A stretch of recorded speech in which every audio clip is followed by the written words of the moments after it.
Olá pessoal, bem-vindo a mais esta aula de introdução à estatística. E eu vou continuar a deixar como referência 3 livros. O capítulo 1 do livro de estatística, com foco em engenharia informática, dos autores Barbeta, Reis e Bórnia, da editora Atlas. O capítulo 1 do livro de Estatística Aplicada, do Larson e Farber, da editora Pearson. E também o capítulo 1 de Introdução à Estatística, do autor Mário Triola, da editora LTC. São 3 boas referências. Mas, obviamente, qualquer outro bom livro de estatística que vocês conheçam, em geral, traz uma boa discussão para essa parte introdutória. No estudo estatístico, em geral, começamos com a organização e a coleta dos dados. É preciso ter em mente que a primeira coisa a fazer é definir as variáveis que farão parte da pesquisa. Por exemplo, se eu vou fazer um estudo sobre um grupo de alunos numa determinada escola, quais as variáveis eu preciso coletar? Isso irá depender do tipo de pesquisa que eu estou fazendo. Se eu quero uma pesquisa onde eu quero saber a altura, o peso, a idade, a renda, etc. As variáveis estão relacionadas aos objetivos da pesquisa e são essas as variáveis que teremos condições de obter os resultados da pesquisa a ser realizada. Os dados, em geral, são divididos em dados quantitativos ou dados categóricos. Os dados quantitativos ou numéricos consistem em números que representam contagens ou medidas, enquanto que os dados categóricos ou qualitativos ou de atributos consistem em nomes ou rótulos que não são números, que representam alguma contagem ou medida. Os dados categóricos, em geral, são divididos em dados ordinais ou nominais. Um dado categórico ordinal adota uma ordenação, uma ordem. Por exemplo, se temos uma pesquisa de satisfação e colocamos nessa pesquisa de satisfação variáveis do tipo ruim, bom, ótimo ou excelente, existe aqui uma ordem, uma ordenação da pior satisfação para melhor satisfação. Os dados categóricos nominais não adotam uma ordenação. Por exemplo, se eu for fazer uma pesquisa e pergunto qual a cor predileta do entrevistado, azul, amarelo, preto, branco, não existe aqui uma ordenação de importância. Uma cor não é mais importante do que outra cor. Uma cor não vem primeiro do que outra cor. O máximo que podemos fazer, mas aí é só uma questão estética, é colocarmos as cores numa ordem alfabética. Os dados quantitativos podem ser subdivididos em discretos ou contínuos. Nos dados quantitativos discretos, representam valores possíveis ou finitos ou uma quantidade enumerável. 1, 2, 3. Os dados quantitativos discretos, estamos falando do conjunto de números inteiros. Por exemplo, vamos analisar quantas pessoas ficam na fila de um banco durante um determinado dia. Podemos ter uma pessoa, 2 pessoas, 3 pessoas, 4 pessoas, mas nós nunca teremos uma pessoa e meia, 0,25 de uma pessoa.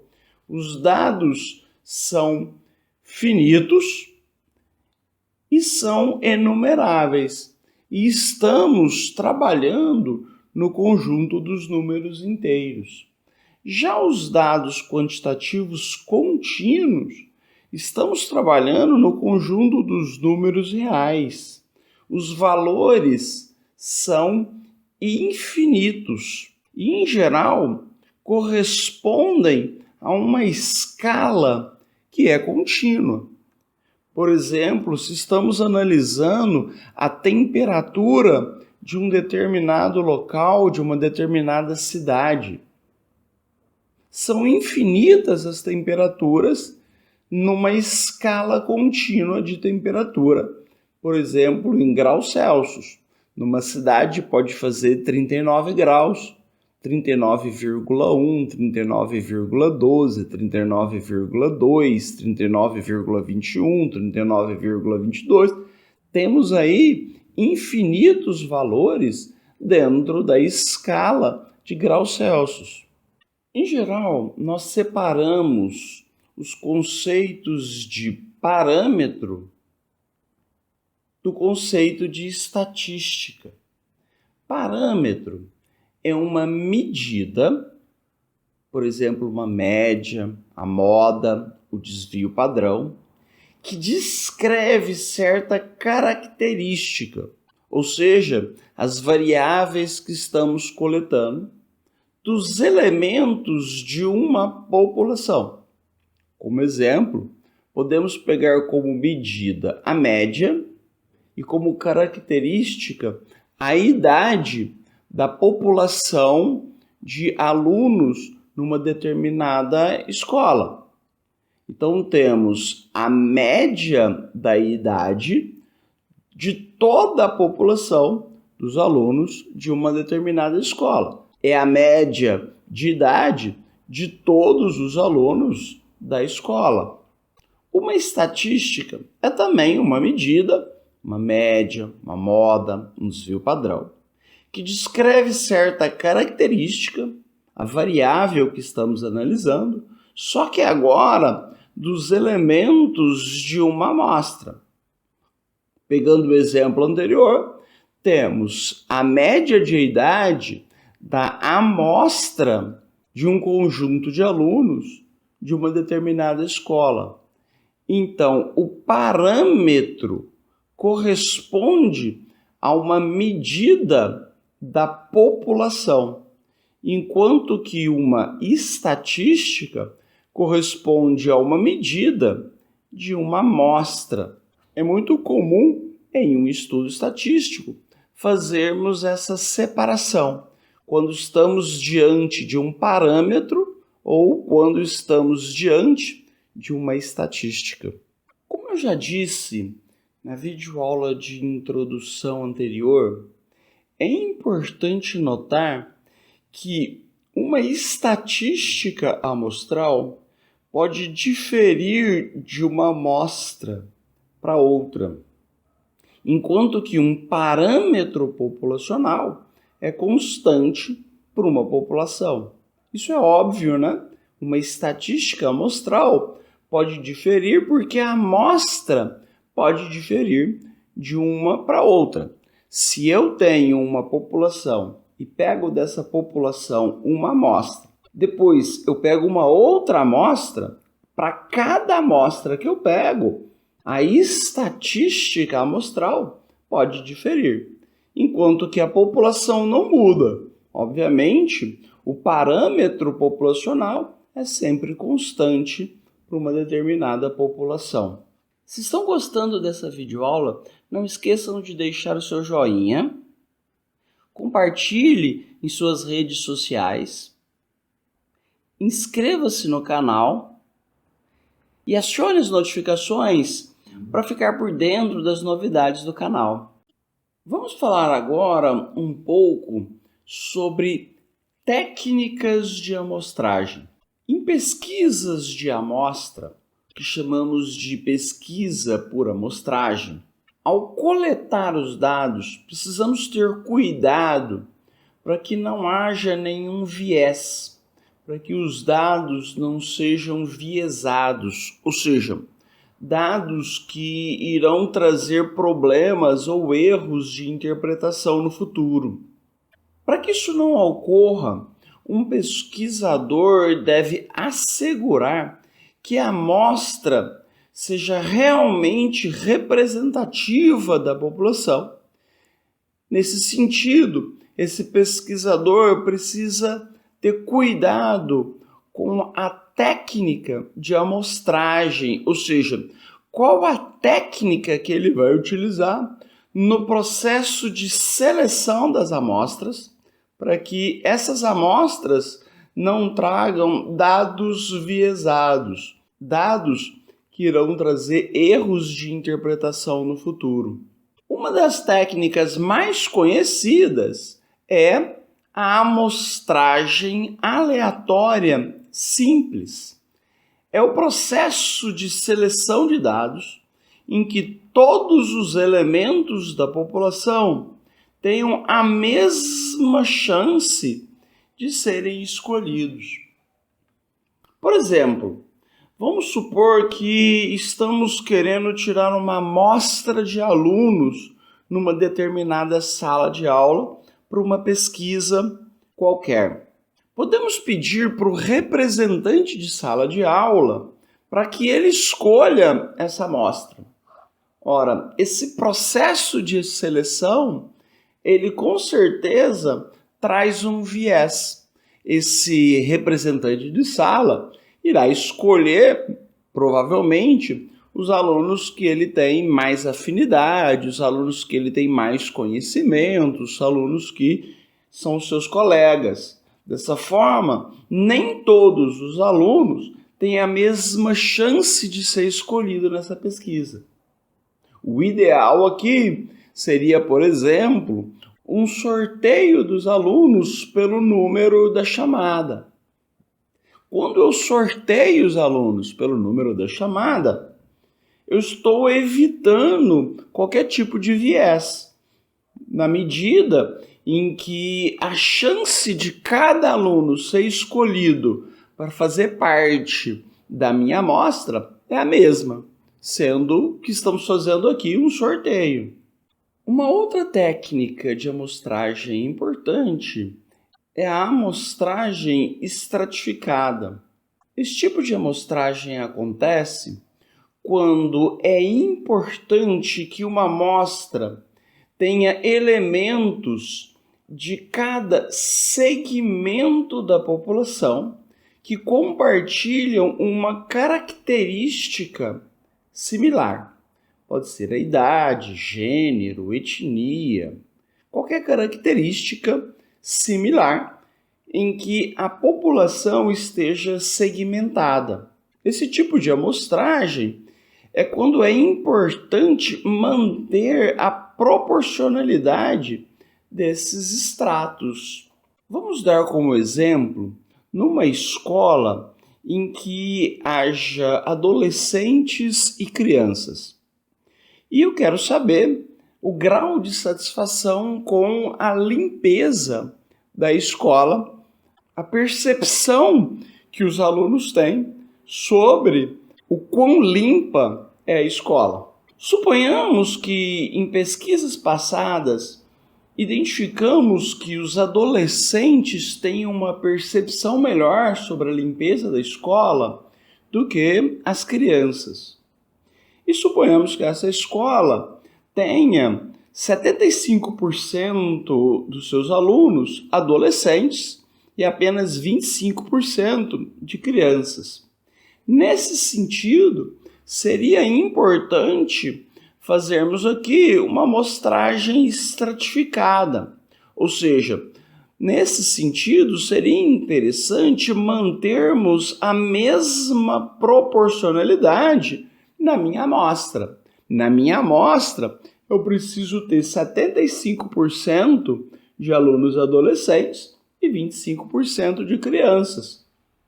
Dessa forma, estamos mantendo essa proporcionalidade de estratos, porque identificamos que é importante essa estratificação, porque a população em idade diferente tem percepção diferente sobre a limpeza da escola.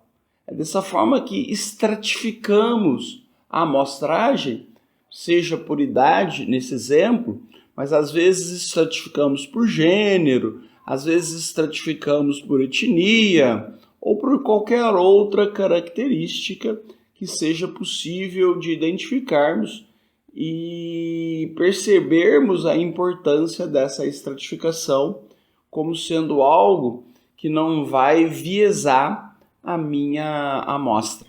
Uma outra técnica de amostragem é a amostragem por conglomerado. Acontece quando se divide a população em grupos, todos com características similares, e seleciona-se todos os elementos de um ou mais grupos. Por exemplo, suponhamos novamente que estamos fazendo uma pesquisa em uma escola. Podemos dividir essa escola em um ou mais grupos, como, por exemplo, temos alunos do ensino fundamental 1, alunos do ensino fundamental 2 e alunos do ensino médio. Esses grupos têm características similares. Uma vez dividido a escola nesses grupos, podemos selecionar todos os elementos de um ou mais grupos. Podemos selecionar, por exemplo, subdividindo esses grupos em sala de aula, as salas do ensino fundamental 1, as salas do ensino fundamental 2 e as salas do ensino médio. E pegarmos como amostra uma ou duas salas do ensino fundamental 1, uma ou duas salas do ensino fundamental 2, uma ou duas salas do ensino médio. É importante mantermos a proporcionalidade dos grupos. Ou seja, se temos mais alunos do ensino fundamental 1, pegamos uma quantidade maior de grupos do ensino fundamental 1. Se temos menos alunos do ensino médio, pegamos menos grupos do ensino médio. Por fim, uma outra técnica de amostragem importante que vale a pena destacar aqui é a amostragem sistemática, que é quando o elemento da amostra é selecionado aleatoriamente e os demais elementos da amostra são selecionados em intervalos regulares a partir do elemento inicial. Vamos dar como exemplo as pesquisas domiciliares. As pesquisas domiciliares, muito comum as pesquisas do IBGE serem domiciliares, ou seja, pesquisas que são feitas em domicílios espalhados na cidade ou no município. Em geral, quando você quer pegar uma amostra de domicílios, você escolhe numa determinada rua um domicílio de maneira aleatória, um sorteio, por exemplo, de alguma casa numa determinada rua, e a partir daí, em intervalos regulares, escolhe os demais domicílios que você irá pesquisar. Por exemplo, a gente vai pular a cada 10 casas. Escolhe aleatoriamente uma casa, um domicílio, pula 10 casas e vai para a casa seguinte. Pula mais 10 casas, pula mais 10 casas. A cada intervalo regular de 10 casas, você faz a sua pesquisa.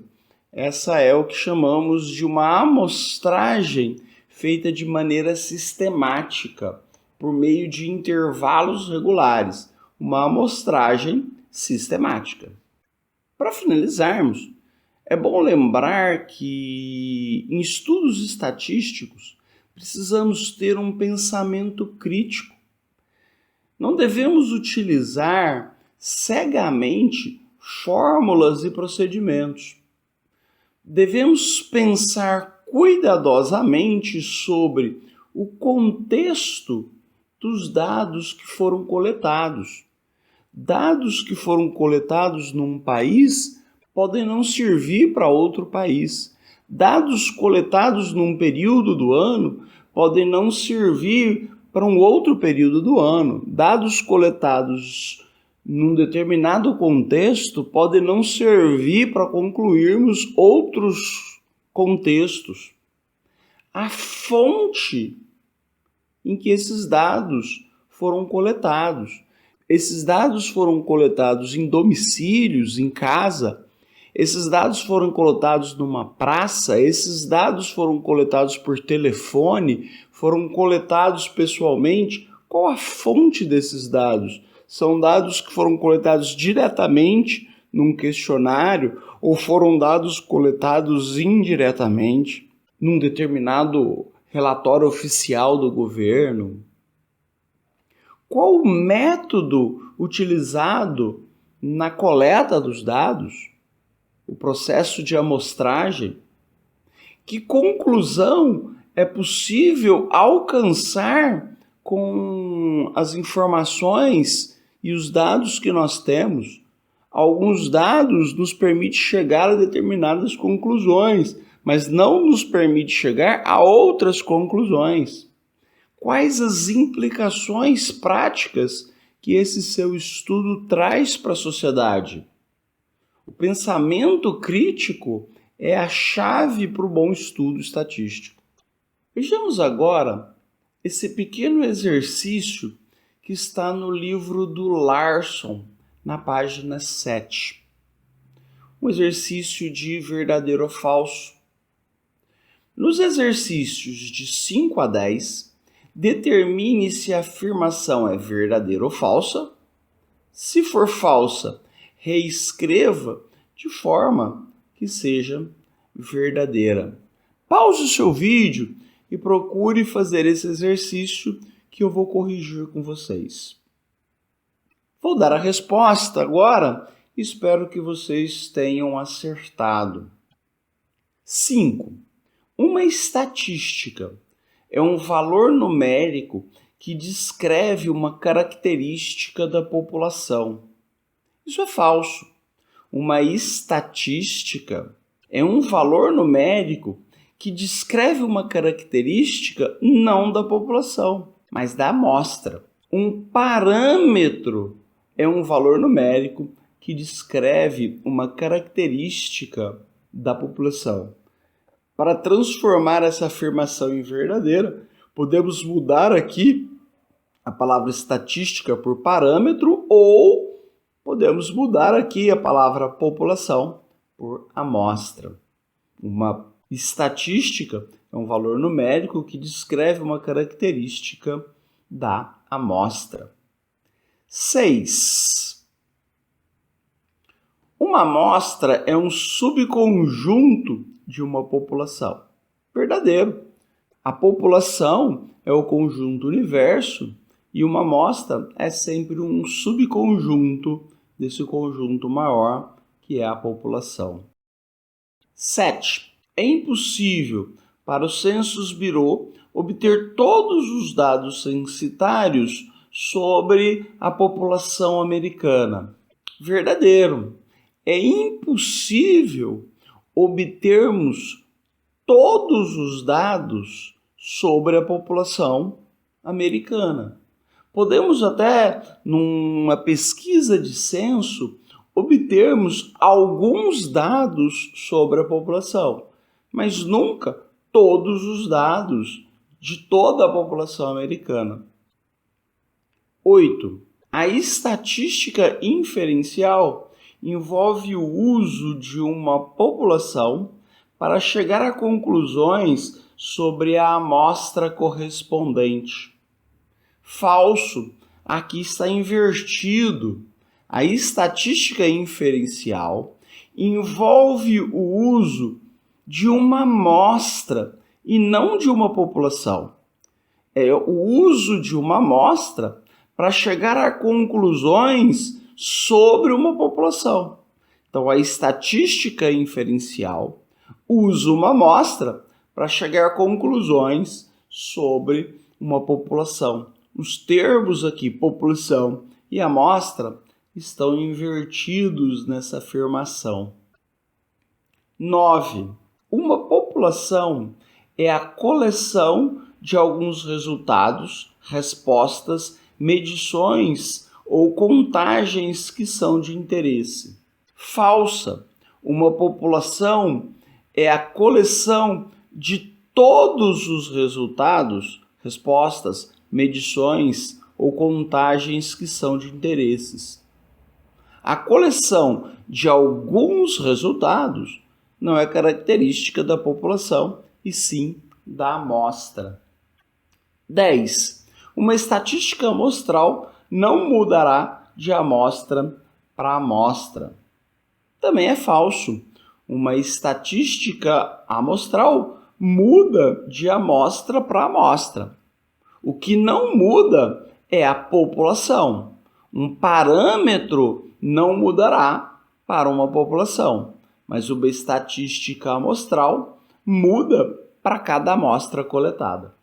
Se gostaram desse vídeo, não se esqueçam de deixar o seu joinha, compartilhe com seus colegas em suas redes sociais, não se esqueçam de se inscrever no canal e acione as notificações e fique por dentro das novidades.